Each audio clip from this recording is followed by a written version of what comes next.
السلام عليكم ورحمة الله وبركاته. ربي اشرح لي صدري ويسر لي أمري واحلل عقدة من لساني يفقه قولي. نو مخکې به ولاړ سو، حدیث شریف دی سیدنا نعمان بن بشیر رضی الله عنه څخه روایت دی چې نبی کریم صلی الله علیه وسلم فرمایلی دی ته به وګورې مؤمنان یعنی ایمان والا د یو بل سره په رحم کولو کې او د یو بل سره په محبت کولو کې او د هغوی لطف او مهرباني لکه یو جسم چې کله چې شکایت کوي یو عضو متوجه کیږي هغې ته نورې ټولې اعضاوې یعنی ګوري تکلیف یو اعضا ته رسیږي خو متوجه کیږي ورته ټولې اعضاوې ټول اعضا ته یې درد رسیږي یو اعضا په عذاب یا هم په درد کې خو نور اعضاو ته هم خوب نور دی جسم په آرامه سره نسي اوسېدای. نو دا هغه رقم د مسلمانانو چې د یو بل سره اړیکې دي په هغو کې دغسې نرم دلي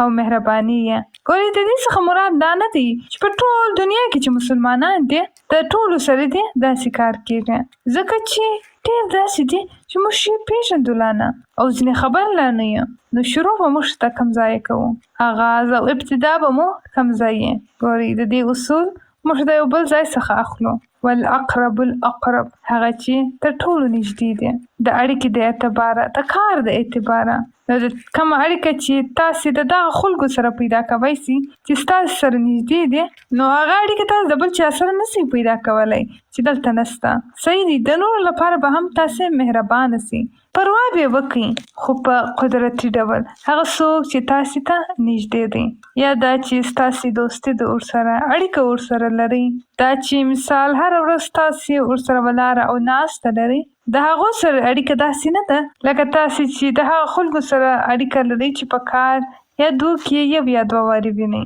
نو شروع به د کم ځای کوو د دې مثالي اړیکې آغاز باید کم ځای او دا جسم څنګه جسم دی د دې جسم اعضاوې کمې دي بنیاد هغه دی لکه مخکې چې ما وویل چې یا د وینې اړیکې یا هم ځینې وخت دیني اړیکې یعنی په هر ځای کې که مثال هغه کور یا که د باندې نو د دې لپاره اول باید په دې کې موږ خپل کور ته وګورو چې په کور کې چې څوک سته د هغو لپاره زموږ باید داسې یو طرز عمل که څه هغه کور په ښځې یا خاوند باندې ولاړ یا د مور و پلار او اولادو باندې نو شروع به دغه ځای کوو او بیا وروسته په هغه ادارې کې چې موږ کار کوو ډېر خلک به داسې تاسې هم لیدلي چې ټول عمر د امتونو او خلکو د محبت په باره کې خبرې کوي خو خپل په کور کې د هغوی د نورو سره ښه اړیکه نه وي نو ګورئ دا د حیراني خبره ده چې دا په څه ډول درویه خلک دي هغوی خپل د نږدې خلکونو باندې نه زده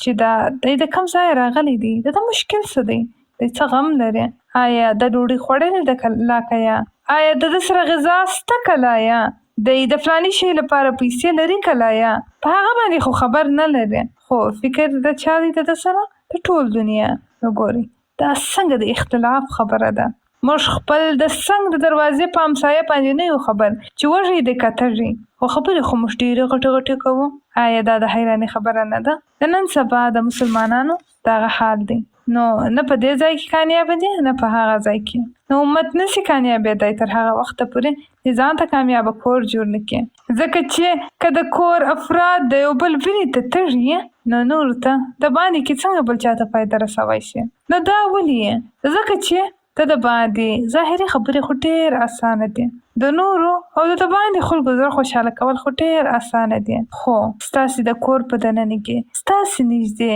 یو څوک فریاد کوي څوک په عذاب او تاسې د هغوی په عذاب باندې خبر نه یاست نو د هغه رقم مثال که تاسې پوهنتون ته ځئ مکتب ته ځئ یا مدرسې یا د هغه رقم که کار ته ځئ که مثال کومه ورځ څوک نه راغلی او تاسې د هغوی پروا ونه کوئ یا یې په قصې کې نسئ یا حال دا چې په هغه باندې خبر لا نسئ که راغلی دی که نه نو چې تاسې هغه ته فایده نه رسوئ نو نورو ته به تاسې څه فایده ورسوئ تاسې نورو ته به څه خیرخواهي وکړئ تاسې نورو ته به څه فایده ورسوئ او دا یو حقیقت دی کله چې موږ نه خبر چې زموږ شاوخوا څوک څنګه درد باندې اخته دی د چا څه غم دی چاته موږ کومک ورسوی سو څوک ماته کومک کوی سي یا دا چې زه بل څنګه تشویقوی سمه نو یو ځای کار څنګه کېدی سي انشاءالله موږ هره ورځ نوي نوي شیان زده کوو نوي نوي شانو ته توجه کوو او د هغه رقم پیشرفت کوو او الله دې زموږ زړونه لکه غټې غټې مځکې کې چې هر شی چې موږ زده کوو هغه په هغې کې ځای کو او د هغه رقم د هغو څخه نهالونه راووځي او موږ ته فایدې رابرسوي. یعنې ظاهري خبره ده چې د دین تقاضاوې ډېرې دي او موږ ډېر عاجزه او کمزوري انسانان یو او د هغه رقم یوازې د غم تعذیب په وخت کې نه بلکې نور وختونو کې هم موږ باید یو بل خیال وساتو. ولې؟ ځکه موږ ته یو بل خیرخواهي کوای نسو، هغه ته ښه مشوره ورکوای نسو، هغه موږ په ښه کار باندې لګوای نسو تر هغه وخته پورې چې موږ پوه نسو چې د هغه قابلیت څه دی. ګورئ څونه د نیکي موقع دي. مثال یو څوک تاسو ته زنګ وهي چې زما ډېر شوق دی چې زه قرآن زده کړم، دا چې څوک داسې پیژني چې ما ته قرآن را زده کړي یا دا چې نږدې یو څوک چې ما ته قرآن را زده کړي. نو که تاسې څوک وپېژنئ چې مثال هغه نفر ته قرآن ور زده کوي او تاسې هغه نفر ته ووایاست چې اوس تاسې سره مرسته کوی سمه، نو ګورئ دا کوچنۍ خبرې دي خو ډېرې نیکیانې موږ ځینې ګټلی سو. او په اصل کې د دې آغاز او پیل د کوم ځای کېږي کله چې موږ په یو چا باندې ځان خبر کو. موږ باید د ځانه یو بېزاره انسان جوړ نه کړو، موږ باید په نورو کې دلچسپي ښکاره کړو. بعضې خلک دا ځان ته د غیرت خلاف خبره وایي چې وایي که ما چاته ډېر دلچسپي ښکاره کړه نو دا چې زه به د چا مخ ته کښته سمه، یعنې دا چې زه خو نو خورا غټه شی یم هر شی به زما کم سي. نو د دې لپاره زه درته وایم چې په دا رقم سره تاسې نه کښته کېږئ. په دا وخت کې د ځان څخه پوښتنه وکړئ زما په زړه کې د نورو لپاره څونه نرمي ده، زما په زړه کې د نورو لپاره څونه محبت، څونه پروا ده او څونه شفقت دی، زما په زړه کې د نورو د تکلیفونو لپاره څه احساس دی. او د هغه رقم چا ویلي دي او ځینې داسې خلک هم یې چې ځان یې ډېر پټ کړی یې، دا چا سره خبرې کوي ځان یې یو کونج ته کړی یې. خو درته وایم که داسې خلک تاسې د هغه قیده د هغوی د کونجونو څخه راوباسئ نو د هغو څخه به تاسې ډېر خیرونه ووینئ، تاسې به ډېرې فایدې ځینې واخلئ. یعنې ګورئ که هر څونه سخت انسان یې خو که تاسې هره ورځ ورته مسکا کوئ، سلامونه ور اچوئ، تاسې پوښتنه او احوال پرسي کوئ نو خامخا یو ورځ نه یو ورځ به تاسې د هغوی په زړونو کې داخل سئ. خو موږ سخت کار کول نه غواړو، موږ وایو زه د یوې پروا نه لري زه یې ولې وکړمه، موږ خو ځان ته زحمت نه ورکوو نه. ګورئ مشکل چیرې دی څه فکر وکړئ کوم ځای کې سختي راځي. دا ټوله سختي خو په اصل کې خپل په ځان کې ده نه چې موږ خپل د ځان د غیرت او خپل د غرور څخه ځان نه راباسو، ځکه چې موږ فکر کوو د دې څخه زموږ لوی ثابتېږي. په اصل کې موږ په دا رقم ځاته غټ وایو، په اصل کې په دې کې هیڅ غټوالی نشته، لوی نشته، بې خبري، بې پروایي، بې حسې او دا چې خپل په ذات کې چې ورک یو صحیح دی. د دې خبره جلا ده چې مثال موږ نه غواړو یو څوک اذیت کو او د صبر څخه کار اخلو او ځان مو ګوښه کړی یې، دا صحیح خبره ده، دا سم کار دی. او بیا داسې هم پیښیږي چې موږ په اصل کې ځان ته بهانې جوړوو چې مثال زه وخت نه لرم او د هغه رقم بعضې وخت په تاسې ته پیښه شوي چې تاسې چاته 2-3 وارې سلام اچوئ خو هغوی ستاسې پروا نه کوي. خو بیا هم درته وایم آغاز به تاسې کوئ، بیا چې ستاسې سره څه علم دی تاسې نورو ته ورسولی شئ، که نه نو بیا تاسې ته څه فایده نه رسېږي او نه به مو دا علم ستاسې د کار سي او نه به هم چاته فایده ورسوي تر هغه وخته پورې تاسې په زړونو کې لارې جوړې نه کړئ. بعضې خلک بیا داسې وایي دا خبره نه ده چې زه وخت نه لرم، بلکې موږ خپل په مسلو کې دونه ورک یو چې موږ نور هیر یې. موږ باید همیشه دا په یاد وساتو کله چې موږ مشکل ولرو موږ باید په نورو پسې وګرځو چې د نورو سره کومک وکړو چې الله د هغوی د کومک په وجه زموږ ته کومک را ورسوي. نو مثال د دې بعده کله چې تاسې ته سم مشکل پیښ سي د دې په ځای چې تاسې کښېنئ خپل مغز وخورئ فکر وکړئ سوچ وکړئ تاسې د چا په څه فایدې باندې راتلی سئ، تاسې چا ته څه فایده ورسولی سئ، ځکه چې دا د الله وعده ده ته د چا پریشاني ختم کړه زه به ستا پریشاني ختمه کړمه. ځینې وخت داسې هم پیښیږي چې ځینې خلک یې ډېر بې ځایه خبرې کوي، بار بار خبرې تکراروي او ستاسې د اذیت سبب کېږي، خو بیا هم تاسې په ډېر آرامي او په ډېر سکون سره ورته غوږ نیسئ. ولې؟ ځکه چې تاسې د الله څخه غواړئ د دې پاداش درکړي، د هغې په برابر چې تاسې د هغوی مشکل ورحلوئ الله ستاسې مشکل در حل کړي. د مشکلاتو حل یوازې زموږ په لاس کې نه دی چې موږ خپل مشکلات خپله حل کړو، یا دا چې موږ یو چاته ووایو د چا سره د هغې په باره کې خبرې وکړو زموږ مشکل حل سي. د مشکلاتو حل د الله سره دی او الله د هغې طریقې بیان کړي دي. ته د نورو کومک او مرسته وکړه، زه به ستا مرسته وکړم. ته د چا څخه تکلیف لرې کړه، زه به ستا د دنیا او آخرت تکلیفونه لرې کړم. د هغه رقم چا سوال کړی دی وایي دا شرم څنګه د ځانه ختم کړو. بعضې وخت داسې بې ځایه شرم موږ ته راځي، موږ ځان نسو مخته کولی. د دې حل څه دی؟ دا چې موږ په خپل مقصد خپل د نظر لاندې ایږدو، خپل په ځان باندې باور پیدا کوو، خپل د نیت جایزه به اخلو چې زه ولې دا کار کوم. زه د چا څخه هیڅ نه غواړم مګر د الله رضا، او که ورمخته نه سوې تاوان به دې څه سي. یعنې ګورئ په ځان باندې فکر مه کوئ، خپل مقصد ته وګورئ. یعنې تاسو دا هر کار ولې کوئ، نو انشاءالله که تاسې خپل نظر د ځانه واړوئ نو خپل په مقصد کې به هم کامیاب سئ. او دغه رقم تاسې وګورئ کله چې ما د دې حدیث خبرې کوله ما دا بل حدیث را په یاد سو چې وایي ایمان مکمل کېدای نسي تر هغه پورې چې انسان د بل لپاره هغه څه ونه غواړي چې د ځان لپاره یې غواړي. یعنې ګورئ انسان لطف، کرم، مهرباني، محبت آیا د ځان لپاره نه غواړي؟ آیا موږ غواړو چې نور موږ ته مهربانه وي، یا دا چې څوک موږ سره محبت وکړي؟ آیا موږ غواړو چې نور زموږ په مقابل کې نرم اخلاق وي؟ دغسې دي نه، غواړو، دا ټول غواړو. نو د دې لپاره باید څه وکړو؟ موږ باید دا ټول شیان په اصل کې اول نورو ته ورکړو. لا یؤمن احدکم، ستاسې څخه څوک مؤمن کېدای نسي حتی یحب لاخیه، هغه چې محبت وکړي خپل د ورور سره، وغواړي خپل د ورور لپاره ما یحب لنفسه، هغه څه چې غواړي د ځان لپاره. که موږ غواړو خپل د ځان لپاره چې خلک موږ وغواړي، زموږ خیال وکړي، زموږ فکر وکړي، زموږ پروا وکړي، نو موږ باید اول خپله د دې کار کولو جوړ سو. او ایمان به هم د دغه څخه کاملیږي، د دغې څخه به د ایمان ابتدا کېږي بې له دې چې موږ څه تاوان وکړو. او دغه رقم بعضې وخت موږ دا بهانه هم خپلوو چې زه خبر نه یم چې بل څه غواړي. دا یو غټه بهانه ده په اصل کې. آیا موږ ځان ته نه ګورو چې زه څه غواړم، ته چې څه غواړې هغه په اصل کې نور هم غواړي. کله چې موږ یو شی ځان ته غواړو هغه نورو ته کول شروع کړو. تاسې د خلکو څنګه اخلاق او رویه خوښه ده؟ مثال په ډول یو ګړي لپاره فکر وکړئ، تاسې هغه د نورو لپاره وکړئ. هغه چې تاسې خوښېږي چې نور یې ستاسې لپاره وکړي، تاسې د نورو لپاره اول هغه وکړئ. نو دا کېدای نسي چې هغه تاسې در نه کول سي. اگر تاسې څه غواړئ د بل چا په ځای ځان کښېنوئ، په دغه رقم به تاسې ته هم هغه درکول سي. او دا په اصل کې د ایمان بنیاد بیان سوی دی چې ایمان نه مکملیږي.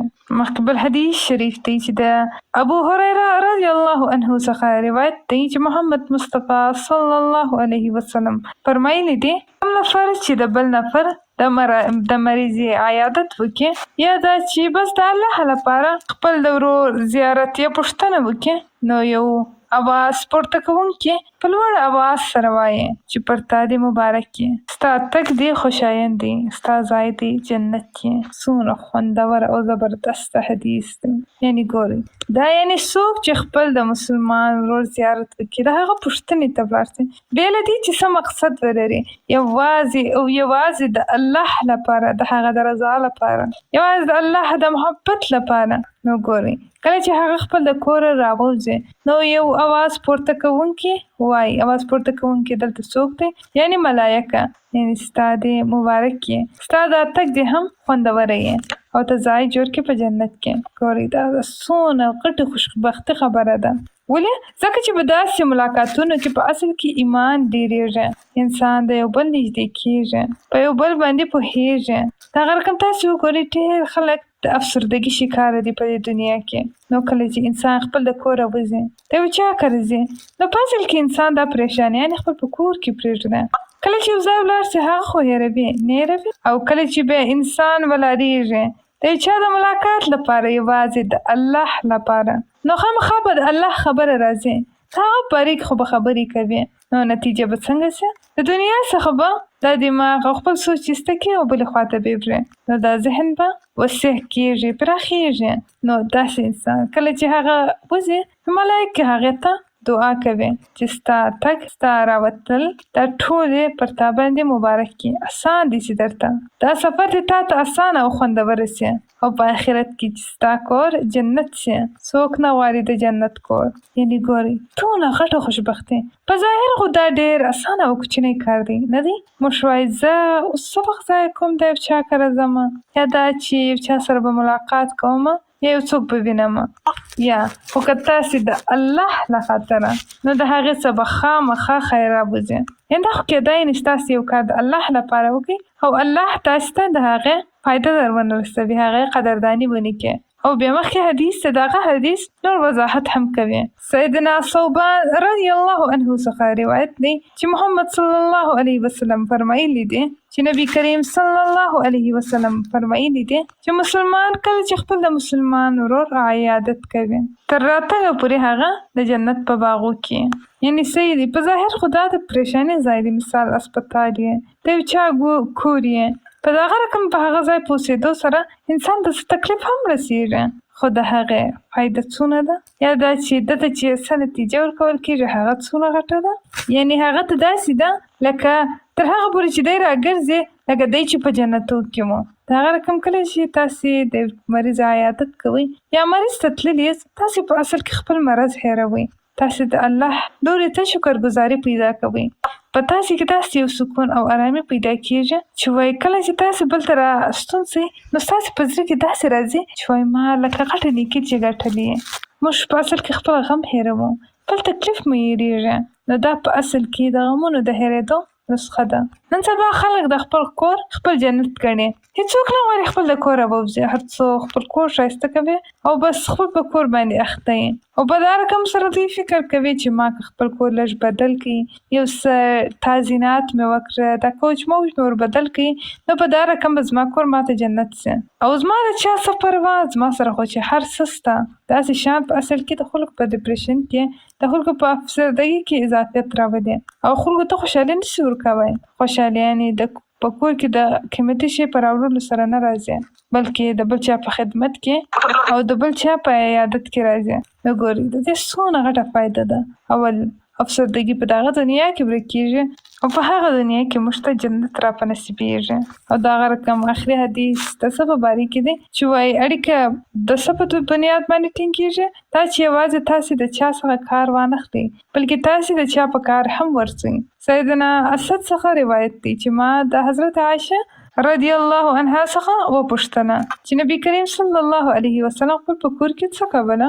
هغې ویل هغه خپل د کور والاو کومک او کار کوي، او کله چې به د لمانځه وخت سو په فوري ډول به کاروبار پرېښوئ او لمانځه خواته به تلئ. ګورئ دا زموږ ته پیغمبر طریقه ده. خو نن سبا سړیان څه فکر کوي چې دا خو د ښځې مسؤلیت دی، زه خو د باندې کار کوم.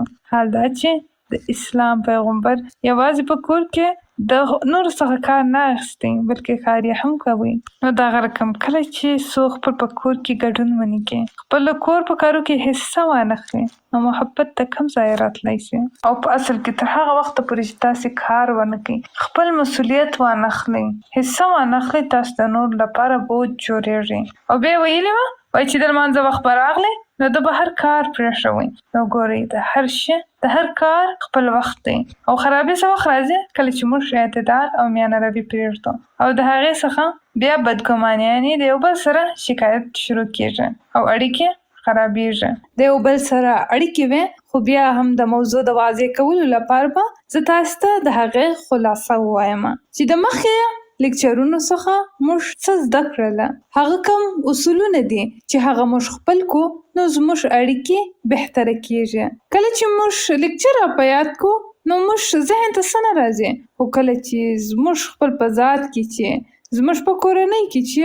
او زموږ په ژوند کې چې څه شیان شامل دي د هغې په باره کې فکر وکړو، دا چې دا کوم شیان دي چې د هغې په استفاده کولو سره موږ خپل رابطې یا هم اړیکې ښې کولی سو. یعنې ګورئ هغه ستاسو د تجربې خبرې یې، تاسې امتحان کړي یې، یا دا چې تاسې پر هغو باندې عمل کړي یې، نو د هغې سره یوازې دا نه چې تاسې به جواب ورکولی سئ بلکې هغه به ښه تاثیر هم کوي.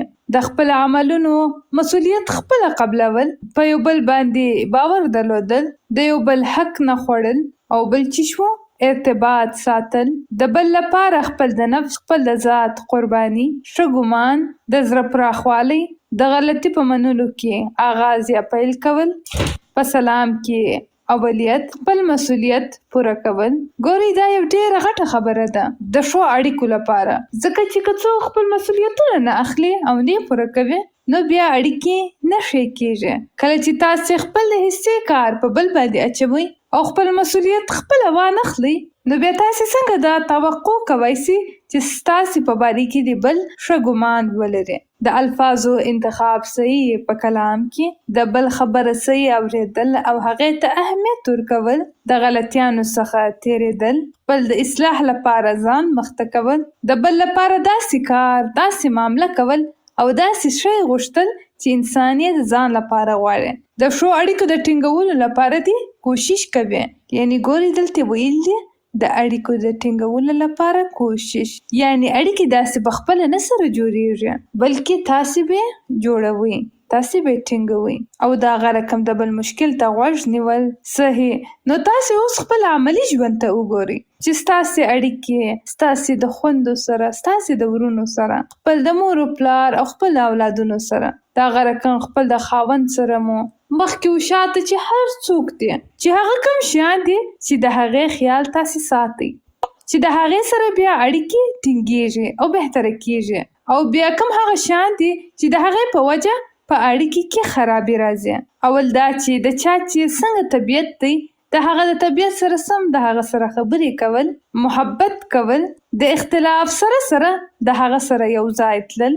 بعضې اختلافات داسې چې هغه موږ نسو لرې کولی ځکه چې الله سبحانه وتعالی د هر چا ذهنیت جلا جوړ کړی دی، د هر چا سوچ جلا جوړ کړی دی، نو بیا هغه اختلاف تلپاتې او ټول ژوند هغه تاسې نسئ لرې کولی. خو کوم شی چې په اختلاف کې فایده رسوي هغه چشته صبر او برداشت. دا کائنات چې دی د اختلاف پر اصولو باندې جوړ دی. دلته د ورځې او د شپې اختلاف دی، د اسمان او د مځکې اختلاف دی، د رڼا او تیارې اختلاف دی.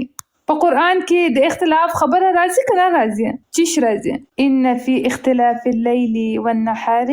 نو اختلاف نسی ختمېدای، اختلاف به یې، خو صحیح دی په دغه اختلاف کې صبر او طاقت او دغه رقم د هغې په مطابق موږ ځان عیار کو. مثال بعض وخت تاسې لیدلي چې د یو انسان د 2 پښو اندازه جلا یې، نو اوس خو بوټونه په 2 رقمه نسي جوړېدای، نو بیا څه کوي؟ مجبوره دی د هغې په مطابق به ځان عیار کوي. یعنی کم بوټ چې غټ دی د هغې په مطابق بوټ اخلي، او کومه پښه چې کوچنۍ ده هغه به هم په غټ بوټ کې، یا دا چې کېدای سي په هغه کې څه پخته څه ټوکر یو شی کښېدوي چې د هغې په برابر سمه سي. نو ګورئ عیار کوي ځان نه. او دا چې منفي ټکو ته ډېره توجه ونه کړي، یعنې د هر چا په باره کې دې مثبت سوچ ولري، او دا چې یوازې د خپل د حقوق په باره کې سوچ نه کوي بلکې فرایض دې هم په یاد ساتي. یوازې د خپل ضروریات فکر نه کول بلکې د نورو ضروریات هم په نظر کې نیول او هم یې پوره کول. یوازې خپل احساسات په نظر کې نه نیول بلکې د نور احساسات او جذبات ته هم باید احترام کړدول سي. او دا رقم په سلام کې آغاز یا پیل کول، د غلطي په منلو کې پیل کول، بخښه غوښتل، دا رقم د غلطي اعتراف کول، دا رقم غوږ نیول، دا د ښه اړیکو او ښه ارتباط لپاره یو ډیره مهمه خبره ده. او د هغه رقم په نورو کې علاقه سات. دا ګوره یو ډیره مهمه خبره ده. که تاسې په بل چا کې څه علاقه او شوق ونه لرئ نو بیا د هغو خبرې تاسې اورېدای هم نسئ او د هغه سره سم معامله او کار هم نسئ کولی. د بل خیرخواهي غوښتل او د هغه رقم په رابطې یا ارتباط کې میانه روي اختیارول دا یو ډیره مهمه نقطه ده. غلو او تکلف د دې دواړو څخه ځان ساتل. چې شپه کوو اعتدال بساتو. کله چې په ارتباطاتو کې میانه روي اعتدال یې نو هغه به همیشني یې. کله چې غلو یا تکلف یې نو بیا همیشني نه یې. څنګه یو څوک د دې په باره کې څه وایي؟ ګورئ دا ډیره پر اهمیته خبره ده. بعض وخت به تاسې لیدلي چې دوه نفره ډېرې ټینګې رابطې او ارتباطات لري او ډېره ټینګه دوستي یې او څو ورځې بعده به ګورې چې دوی دواړه یو بل ته ګوري لانه ځکه چې دوی په محبت کې د حده تیر سوله.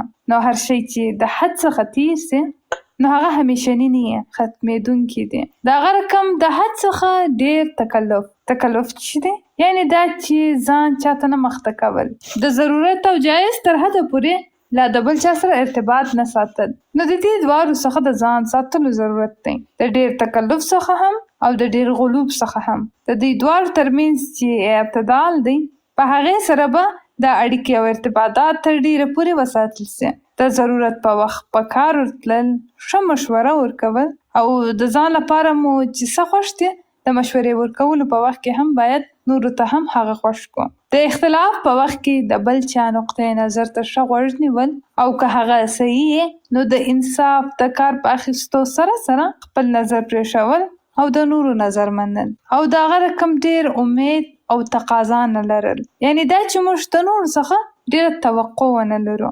ناخوښه او بدې خبرې په هغه ځای پرېښول او تر ټولو دروند بار چې انسان د ځان سره وړي هغه د کینې بار یې هغه باید د ځان څخه لرې کو. د کوم ځای چې مو راخیستی دی په هغه ځای کې به پرېږدو ځکه هغه د حمل شی نه دی. د هغه رقم خلکو ته موقع ورکول او د هغه رقم خپل د احساساتو مسؤل ځان منل بلکې بل ته باید مسؤلیت ورنکو او د هغه رقم د ادب او ښه ارتباط ډېر ټینګه اړیکه ده د یو بل سره. که تاسې د یو چا سره د ادب او احترام معامله کوئ نو بیا به د ستاسې ارتباطات نه خرابېږي ځکه چې بیا انسان په یو حد کې د یو بل سره معامله کوي دغسې نه دی او بیا په بل باندې باید ظلم ونه کړو، د بل چا حق باید ونه خورو، باید واده خلافي ونه کړو، بل ته باید رښتیا ووایو. په عمومي ډول د اړیکې ولې خرابېږي چې یو نفر بل نفر ته درواغ وایي، فریب ورکوي او د هغه رقم وعدې خلافي کوي، څه امیدونه چې ورکړي دي هغه نه پوره کوي. د مثال په ډول تاسې یو چا ته وایاست چې ستا دا کار خو زه حتمي کوم چې کوي یې لا که نه کوي او کله چې د کار وخت راسي دی ځان ورک کړي نو بیا په دا رقم سره د کم ځای اړیکې سمېدای شي. کله چې خاوند مثال خپلې ښځې ته ووایي چې دا شی درته راوړم او کله چې کور ته راغی نو په دا رقم به اړیکې ښې سي د هغې څخه خرابي شروع کېږي نه. نو دلته سوال پیدا کېږي چې دا ښه ارتباطات موږ ته ولې ضرور دی د آرامي او سکون لپاره. که د هر چا ارتباطات خپل د راسته خوا او د چپه خوا سره ښه نه وي نو هغه په اصل کې بیا په امن کې هم نسي اوسېدی ځکه چې ټول عمر دی د دې په فکر کې چې دا بل به راسره څه وکړي. بعضې وخت موږ د نورو څخه تقاضا ساتو چې دوی دې ښه سي. حال دا چې په یو ښه ارتباطاتو کې مهمه خبره دا ده چې موږ هغه جوړ سو چې موږ د خلکو څخه تقاضا لرو. د چا چې کومه خبره در باندې ښه ولګېږي هغه په ځان کې راولئ. تاسې چې په چا کې څه غلطیانې وینئ هغه په اصل کې ستاسې غلطیانې هم دی. په دغه خاطر باید بخښه زده کړئ ځکه چې د یو شي د معلومولو لپاره اول موږ باید هغه وپېژنو. د هغه رقم کم امکانات چې تاسې په بل چا کې وینئ هغه ستاسې سره هم سته. د هغه رقم بعضې وخت موږ وایو چې فلانی خورا خوشبخته دی، ډېر ښه نصیب یې دی دا چې دلته داسې او داسې موقع مهیا سوې.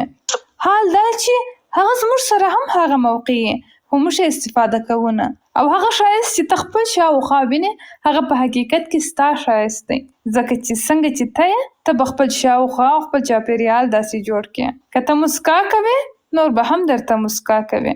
نو د ښو ارتباطاتو تعلق د ښه ماحول تعلق د بل سره نه دی بلکې ستا څخه دی. ستا شاوخوا دنیا انعکاس ده لکه هنداره ته چې څه یې هغه تا ته درښکاره کوي. که ته غواړې دنیا بدله کړې ځان بدل کړه خو موږ د باندې څخه غواړو بدلون شروع کړي. حال دا چې بدلون باید د کم ځای شروع کړو. بعضې وخت موږ خپل د اولادونو څخه دا امید لرو چې دوی یو شی جوړ سي خو د دې لپاره څه ضرور دی چې موږ هغه جوړ سو.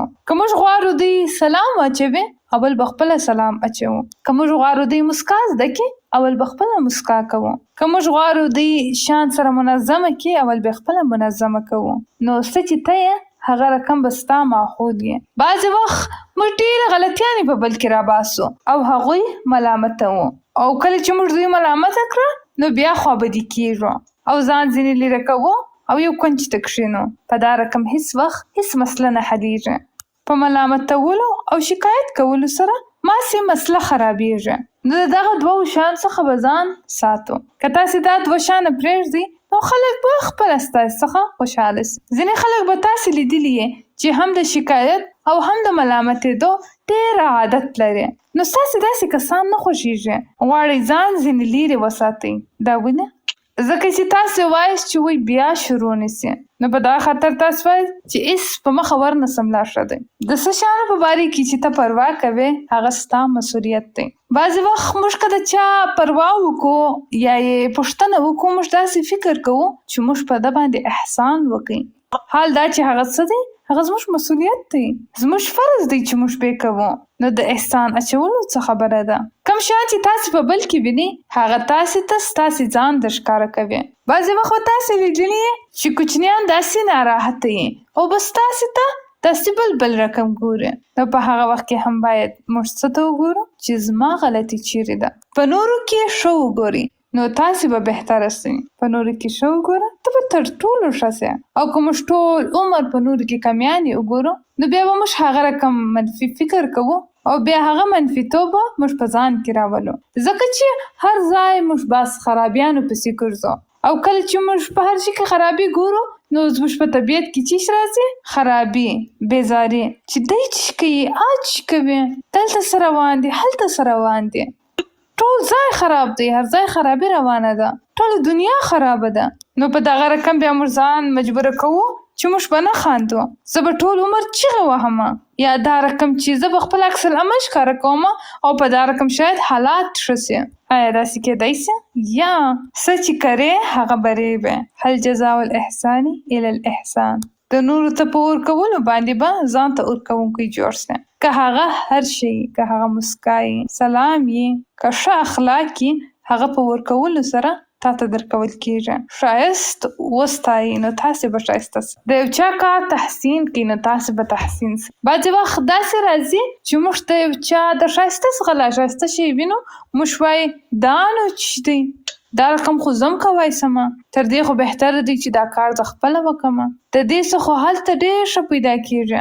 نو کله چې تاسې ورته صحیح نه ګورئ نو صحیح به زه هم نه کوي. محبت وکړه نو ستا سره به هم محبت وسي. د یو چا د درک کولو کوشش وکړه نو ته به هم درک سې. غوږ ونیسه نو ستا اواز به هم واورول سي. ډېری وخت به تاسې داسې خلک اورېدلي چې وایي زما خبرې ته هېڅوک غوږ نه نیسي. هېڅوک زما خبرې ته توجه نه کوي. هندارې ته خپل تر ټولو ښایسته چهره وښکاره کړه نو ته به هغه چهره ووینې چې تا ته ښه خوند درکوي. المؤمن مرعة المؤمن. یعنی ګورئ دا یوازې د حقیقي هنداره خبره دلته نه ده سوې. د هر انسان مخ ته داسې به ګورو او د هغه رقم که انسان ښه ارتباطات ولري په دغه سره ښه ګروهي کار هم کېږي. که هغه په یو کور کې یا که په څه ادارې کې یا که هر ځای چې تاسې کار کوئ هر ځای که هغه کوچنی کار یې که غټ نو ښه ګروهي کار د ښه ارتباط سره کېدای سي. بعضې وخت دغه بد ارتباطات د دې باعث کېږي چې ښه کار تر ټولو بهتره کار چې ډېر به رسېدلی یې هغه پای ته نه رسېږي. د دې لپاره ضروري دی چې موږ اول ګروهي کار وپېژندو. د ګروهي کار لپاره د کامیابي ټکي اول دا چې موږ په یو بل ته ځانونه ورپېژنو او بیا به موږ د تماس شمېرې ورکوو او بیا به کوشش کوو چې د نورو نومونه صحیح تلفظ کړو او بیا کله چې مو شمارې سره تبدیلي کړې بیا به موږ فکر کوو چې د دوی ته د زنګ وهلو لپاره کوم وختونه مناسبه دي. ښه ګروه او ښه ګډ کار کوم یو دی؟ کله چې د ګروه خلک یو بل پیژني. یعنی ګورئ ستاسو لپاره هم دا خبره کوم که تاسې په هر ځای کې کار چې کوئ که هغه ګروهي کار یې اول به د یو بل د پیژندلو کوشش کوئ. که تاسې یو چا ته د هغه په نوم آواز وکړئ نو هغه به ژر ستاسې خبره واوري. د دې په ځای چې ورته ووایئ چې هغه رنګ نه و سپین کالي چې اغوستي وو هغه نفر یا هغه یا هغه په دا رقم سره څونه وخت ضایع کېږي. نو د دې حل چیش دی نوم یې زده کړئ. خپل نوم اورېدل د هر چا خوښېږي. بعضې وخت چا ته ډېر بد خوند ورکوي چې مثال د بل چا نوم نه یې زده نو د هغه د ښه یا بد خاصیت په نامه هغه یادوي یا آواز ورکوي چې هغه چې جګه ده هغه چې ګردۍ ده څوک چې پنډه ده څوک چې ډنګره ده. نو ګوري دا څنګه د بد اخلاقی جملې دي. د حافظې د کمزوري سره سره ستاسو شخصیت هم دا ښکاره کوي چې تاسو څوک یاست، تاسو څنګه خبرې کوئ، تاسو په کوم رقم چاته आवाज کوئ، په کوم نامه څوک یادوي، څوک نوموي، تاسو څنګه د چا نوم اخلئ، تاسو یو څوک څنګه معرفي کوئ. دا څونه د بد اخلاقی خبره ده چې تاسو د چا د شکل، د چا د صورت هغه منفي ټکی راواخلئ او په هغه باندې اوازونه ورته کوي. هغه چې ډېر شو خلک دي یا دا هغه رقم په یو بل کې ورته والی یا هم مشابه ټکي پیدا کوي. دا چې تا و هغه بل نفر سره مشابهت سره لري. ګوري دا ډېر حکمت خبره ده. او د هغه ځای څخه خبرې شروع کړي چې په تاسو دواړو کې یو رقم یا هم مشابه یې. ځکه چې که مخته ولاړ سو په هر شي کې اختلاف پیدا کیږي. که مثال صنف هم شروع کوو، درس هم شروع کوو، باید د هغه ټکو څخه شروع کو چې دا دوه نفره په هغې کې مشترک یې، یا هم دا چې د دواړو خوښ یې. یعنې داسې موضوع په باره کې بحث وسي چې مثال ګوري ستا څنګه د خوښه دي دا موضوع، ستا څنګه خوښه دي ده، او کله چې موږ دا مشترکه خبرې سره وسي بیا به مخته ځو او هر چا ته اجازه ورکړي چې خپل خبرې وکړي، که څه هم تاسو ته د هغوی خبرې بې معنا معلومیږي. د یو چا خبرې قطع کول دا ډېر بد اخلاقي ده او د هغه رقم د چا خبرې مور پوره کوي او د هغه رقم تیزی او په زوره خبرې کول ستاسې نظر نه بهتره کوي. او د هغه رقم باید دې ته وکتل سي چې نظر چشتي، باید نظر ورکوونکي ته ونه کتل سي. ګورئ دا څونه مهمه خبره ده.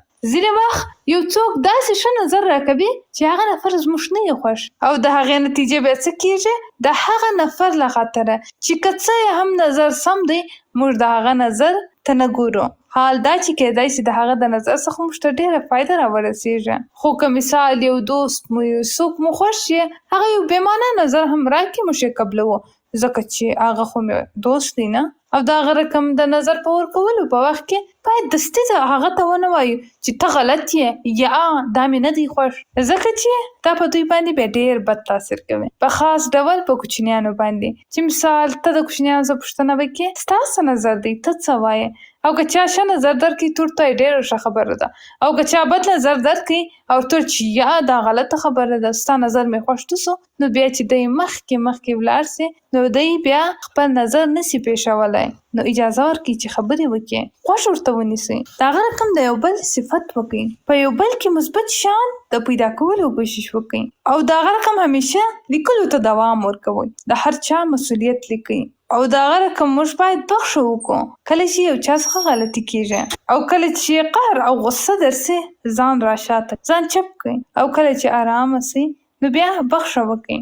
او د هغه رقم د خلکو په منځ کې صلح جوړونکي جوړ او همیشه خپل نظر په سوال سره ورکوئ. مور ته وایاست چې اول مې نه دی خوښ، دوهم مې خوښ دی، ته به وایې اول بشنی تر دوهمه پورې. سبحانك اللهم وبحمدك نشهد ان لا اله الا انت نستغفرك ونتوب اليك. جزاكم الله خيرا كثيرا.